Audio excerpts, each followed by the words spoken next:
Hello. Hi everyone. Good evening.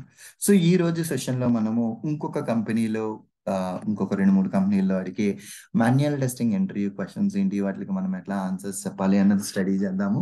So first quiet కామన్గా మీరు ఏ కంపెనీకి వెళ్ళినా సరే వాళ్ళు మిమ్మల్ని అడిగేది నీ గురించి ఎక్స్ప్లెయిన్ చెయ్యి, నీ ప్రాజెక్ట్ గురించి ఎక్స్ప్లెయిన్ చెయ్యి అంటారు. నీ ప్రాజెక్ట్ గురించి ఎక్స్ప్లెయిన్ చేయాలన్నప్పుడు మీరు ఆల్రెడీ ఇంతకు ముందర వీడియోస్ మీరు చూస్తే కనుక ఒక 4-5 లైన్లు ప్రాజెక్ట్ గురించి బట్టి కొట్టుంటాం కదా. ఆ లైన్స్ మొత్తం ఎక్స్ప్లెయిన్ చేసి నెక్స్ట్ ఒక రోల్స్ అండ్ రెస్పాన్సిబిలిటీస్, ఒక 5 రోల్స్ అండ్ రెస్పాన్సిబిలిటీస్ మీరు ఎక్స్ప్లెయిన్ చేస్తే సరిపోతుందండి. And then next what are the types of applications you tested. So నువ్వు ఏ ఏ ప్రాజెక్ట్స్ మీద నువ్వు వర్క్ చేసావు అంటే అది domain specific knowledge, SF domain మీద చేసావా, ఈ కామర్స్ డొమైన్ మీద చేసావా, హెల్త్ కేర్ మీద చేసావా, ఇన్సూరెన్స్ మీద చేసావా, ఇలాంటి డిఫరెంట్ డిఫరెంట్ మీరు మీరు పెట్టే ప్రాజెక్ట్ ఏ డొమైన్ ఉంటే కనుక నాది ఈ పర్టికులర్ డొమైన్ అని చెప్పండి. అండ్ ప్రాజెక్ట్స్ లో మనకి కొన్ని బి అండ్ బి అంటారండి. బి అంటే కనుక ఒక బిజినెస్ నుంచి ఇంకొక బిజినెస్కి వెళ్తుంది. బి అంటే ఒక బిజినెస్ నుంచి ఒక కస్టమర్. మన అమెజాన్.com కనుక చూసుకుంటేనండి బిజినెస్ కస్టమర్స్ కి సర్వ్ చేస్తుంది. ఇలాంటి కేసెస్ లో ఏ ఒక్క ఇష్యూ వెబ్సైట్ లో వచ్చినా సరే చాలా పెద్ద ఇంపాక్ట్ ఉంటుందండి. ఎగ్జాంపుల్ ఎట్లా చెప్పుకోవచ్చు అంటే అమెజాన్ గ్రేట్ ఇండియన్ సేల్ నడుస్తుందండి. గ్రేట్ ఇండియన్ సేల్ లో అమెజాన్ నాడు పెద్ద పెద్ద బ్యానర్లు, పెద్ద పెద్ద అడ్వర్టైజ్మెంట్లు పెట్టి ఎంత డిస్కౌంట్లు ఇస్తున్నాను అంటాడు. సడన్ గా లాంచ్ చేసే టైంకి ఆ డిస్కౌంట్లు ఏమి పనిచేయకపోతే హ్యూజ్ ఇంపాక్ట్ ఉంటుంది కదా దాని మీద. అది ఇక్కడ మీకు ఏంది అంటే బి అవుతుంది. మరి బిజినెస్ టు బిజినెస్ ఏంది అంటే హుండై కార్ మ్యానుఫ్యాక్చర్ ఉన్నారు అండ్ ప్రతి ఊరికి హుండై కార్ డీలర్స్ ఉంటారు. లక్ష్మి హుండై అనుకోండి. మ్యానుఫ్యాక్చర్ కి డీలర్ కి మధ్యన ఒక వెబ్సైట్ ఉంటుంది. ఆ వెబ్సైట్ కనుక మీకు పని చేయలేదు అనుకోండి, ఈ డీలర్ మనం వెళ్ళి కారు కొనుక్కోవాలంటే మన డీటెయిల్స్ పేపర్ మీద రాసుకుని తర్వాత చేసుకుంటాడు. దీనివల్ల పెద్ద ఇంపాక్ట్ ఉండదు. బి అప్లికేషన్స్ లో మనకి ఎక్కువ ఇంపాక్ట్ ఎప్పుడు ఉండదండి. బి అప్లికేషన్స్ లోనే మనకి ఎక్కువ ఇంపాక్ట్ ఉంటుంది. నువ్వు వర్క్ చేసేటప్పుడు ఛాలెంజెస్ ఏం ఫేస్ చేసావు అంటే కనుక జనరల్ గా మనం చెప్పే ఛాలెంజ్ ఏంటి అంటే 10 రోజుల స్ప్రింట్ లో ఆఖరి రోజు మనకి వాళ్ళు టెస్టింగ్ ఇస్తారు. ఆఖరి రోజు టెస్టింగ్ ఇచ్చినప్పుడు అన్నిటిని మనకి చేయడం కష్టంగా ఉంటది. అందుకే అని చెప్పేసి అన్ని కష్టంగా ఉండేటప్పుడు మనం ప్రయారిటీ బేస్డ్ లోకి వెళ్తాము. మిగిలిపోయిన టెస్ట్ కేసెస్ అన్ని నెక్స్ట్ స్ప్రింట్ లోకి మూవ్ చేసుకుని అక్కడ మనం ఎగ్జిక్యూట్ చేసుకుంటామండి అని చెప్తాం అన్నమాట. అండ్ నీకు డేటా ఎక్స్చేంజ్ అంటే ఐడియా ఉందా అంటారు. సో డేటా ఎక్స్చేంజ్ అంటే డేటా అన్నది సిస్టమ్ కి మధ్య ఎక్స్చేంజ్ అవ్వాలి. దాన్నే మనం సిస్టమ్ ఇంటిగ్రేషన్ టెస్టింగ్ అని కూడా అంటాం. మనకు తెలిసిన system integration testing with example చెప్పేసేయండి. సో నీకు ఒక ఇష్యూ వస్తే ఎలా డీబగ్ చేస్తావు?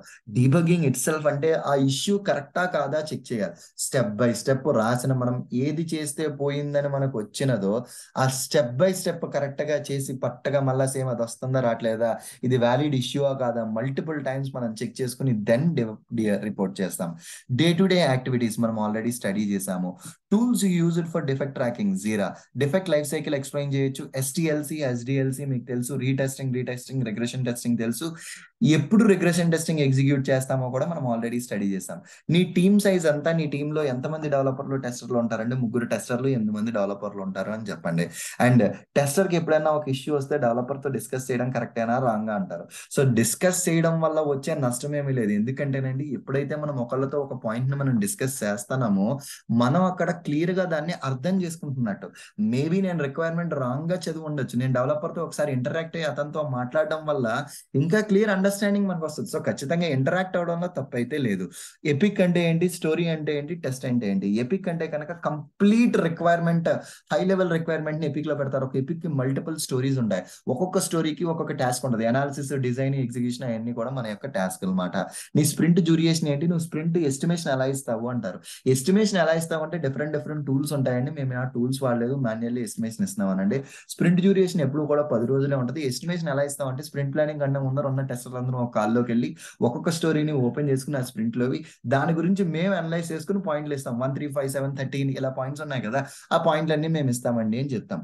పాజిటివ్ టెస్టింగ్ కి, నెగిటివ్ టెస్టింగ్ కి ఎగ్జాంపుల్స్ చెప్పండి. Gmail login with valid credentials positive testing, invalid credentials అన్నది negative testing. Sprint duration already మనం చెప్పుకున్నాం.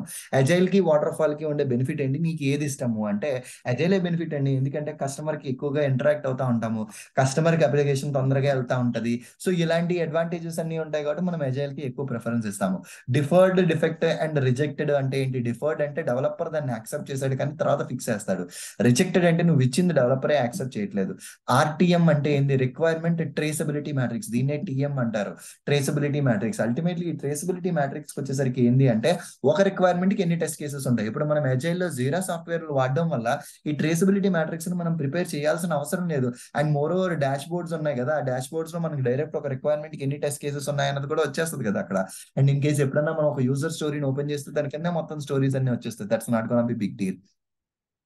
అండ్ ఎప్పుడు నువ్వు ఆటోమేషన్ చేస్తావు, ఎప్పుడు మాన్యువల్ టెస్టింగ్ వెళ్తావు.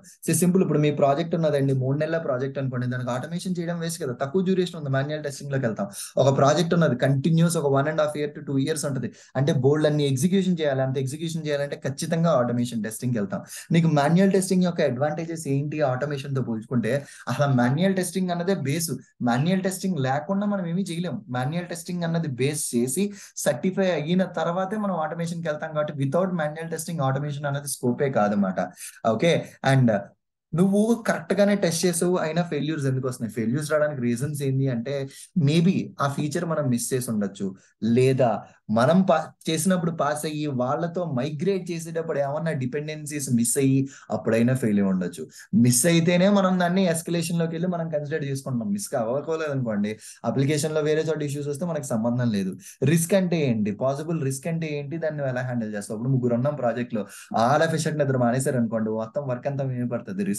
మరి ఎలా మేనేజ్ చేస్తారు అంటే కనుక, డెలివరబుల్స్ కొంచెం మనం డ్యూరేషన్ పెంచుకునో, లేదా మిగతా వర్క్ ని తగ్గించుకునో, ఇంకోటి ఏదో ఒకటి చేసి మెయింటైన్ చేసుకుంటా ఉంటాం. అవి రిస్క్ అనమాట. సో అట్లా మనం రిస్క్ ని అండ్ పాసిబుల్ సొల్యూషన్స్ కూడా చూసుకోవాలి. ఓకే. ఒక టెస్టర్ కనుక ఆబ్సెంట్ అయితే, అంటే నీ టీమ్ లోనే ఒక టెస్టర్ కనుక ఆబ్సెంట్ అయితే నువ్వు వెళ్ళి వాళ్ళకి హెల్ప్ చేస్తావా? అల్టిమేట్ పాయింట్ ఏంటి అంటే కనుక, టీమ్ లో మనం వర్క్ చేసేటప్పుడు మ్యూచువల్ బెనిఫిట్, మనం వాళ్ళకి హెల్ప్ చేయాలి, వాళ్ళు మనకి హెల్ప్ చేయాలి అల్టిమేట్ గా. అలాంటి సిచ్యువేషన్స్ ఏమైనా ఉంటే మనం హెల్ప్ చేస్తాం. సో నువ్వు అట్లాగా నీ టాస్క్ కంప్లీట్ చేయకుండా వాళ్ళకి హెల్ప్ చేస్తావు అంటే, సో అఫ్ కోర్స్ మనది కంప్లీట్ చేసుకుని దెన్ వాళ్ళ మనకి హెల్ప్ చేస్తాం అన్నమాట. అండ్ నువ్వు కొంత కమిట్మెంట్ ఇచ్చావు, రేపటి కొంత వర్క్ అయిపోతుంది అని, అవ్వట్లేదు, అప్పుడు ఏం చేస్తావు? ఫస్ట్ ఆఫ్ ఆల్ నేనంటూ ఒక ఎస్టిమేషన్ ఇచ్చాను అంటే ముందర దాన్ని కరెక్ట్ గా అనాలిసిస్ చేసుకునే ఇస్తా. సింపుల్ ఏంది అంటే, నేను హైదరాబాద్ నుంచి విజయవాడ వెళ్ళాలనుకోండి, నేను మేబీ ఏం చెప్తాను అంటే, రేపు నేను హైదరాబాద్ వస్తాను, నేను విజయవాడ వస్తాను అంటాను. నేను వెళ్ళలేదు అంటే Vijayawada, there are an number of reasons for me. అది నా జస్టిఫికేషన్, ఎందుకు వెళ్ళలేదు అన్నదానికి వేరియస్ రీజన్స్ ఉండేది. సిమిలర్ వే, మీరు ఒక ఎస్టిమేషన్ ఇచ్చిన తర్వాత దాన్ని ఆ డేట్ లో కంప్లీట్ చేయలేకపోతున్నారంటే ఒక రీజన్స్. ఆ జస్టిఫికేషన్ మీరు ప్రాపర్ గా చెప్పాలి. నాకు పలానా వాళ్ళ దగ్గర నుంచి ఈ డేటా రావాలి, నాకు ఆ డేటా రాకపోవడం వల్ల నాకు ఈ డిపెండెన్సీ ఇష్యూ వచ్చింది అని చెప్పుకుంటాం. సో అట్లాంటివి మనం మేనేజ్ చేసుకున్నామేనండి, అది పెద్ద విషయం అయితే ఏమీ కాదు. నువ్వు డెవలపర్ తో డిఫెక్ట్ రైస్ చేసావు, యాక్సెప్ట్ చేయకపోతే, మనం అది ఆల్రెడీ ఇంత ముందర సెషన్స్ లో మనం చూసాము. అండ్ నువ్వు ఒక డిఫెక్ట్ రైస్ చేసావు, బట్ డెవలపర్ ఏమో దాన్ని డిఫెక్ట్ పెట్టద్దు అంటున్నాడు. సో ఇప్పుడు అల్టిమేట్లీ ఏంది అంటే, నువ్వు టెస్టర్ వి అల్టిమేట్ గా నువ్వు ఇక్కడ ఏంది అంటే కనుక, డిఫెక్ట్లు ఐడెంటిఫై చేసి పెట్టడం కోసమే. ఎంత పర్సనల్ రిలేషన్ అన్నా నిన్ను హైర్ చేసిందే డిఫెక్ట్లు పెట్టడం కోసం, మ్యాండేటరీ నువ్వు డిఫెక్ట్లు అయితే పెడతావు, వాళ్ళ మాటలు ఏమి అన్నారు. ఓకే. ఒక డిజేబుల్ టెక్స్ట్ బాక్స్ ఉంది, దానికి నువ్వు టెస్ట్ కేసెస్ ఎలా రాస్తా ఉన్నారు అనుకోండి. ఒక టెక్స్ట్ బాక్స్ డిజేబుల్డ్ ఉందంటే అందులోకి వాల్యూస్ ఎంటర్ చేయకూడదు, వాల్యూస్ ఎంటర్ చేయడానికి ట్రై చేయడము, అసలు దాన్ని ఎనేబుల్ అవుతుందా లేదా అన్నది డిఫరెంట్ వేస్ లో ట్రై చేయడం, ఇవే అంతమించి వేరే టెస్ట్ కేసెస్ ఏమీ అవ్వవు. ఓకే. సో నువ్వు ఎప్పుడైనా క్లయింట్స్ తో మాట్లాడావు అంటే, ఎప్పుడు క్లయింట్స్ తో మాట్లాడలేదు, స్ప్రింట్ డెమో నేను ఇవ్వలేదు, నా లీడ్ ఇచ్చాడు, నేను బ్యాకప్ కింద ఉండేవాడిని అంతే అని చెప్తారు. సో ఒక డిఫెక్ట్ వస్తే ఎలా వెళ్తుంది అంటే, డిఫెక్ట్ లైఫ్ సైకిల్ చెప్తాము. టెస్ట్ కేసు కావాల్సింది ఏంది? మీ యొక్క టెస్ట్ కేస్ కి pre condition, steps, description, expected result, actual result, priority severity రెండు తెలుసు మనకి, ఎక్స్ప్లోరేటరీ టెస్టింగ్ కూడా మనకి తెలుసు. సో ఈ కాన్సెప్ట్స్ అన్ని కూడా మీరు ఇంటర్వ్యూలో క్వశ్చన్స్ అడిగినప్పుడు అడ్రస్ చేయాలి. సో ఇవన్నీ కూడా డిఫరెంట్ కంపెనీస్ లో అడిగే క్వశ్చన్స్ అండి.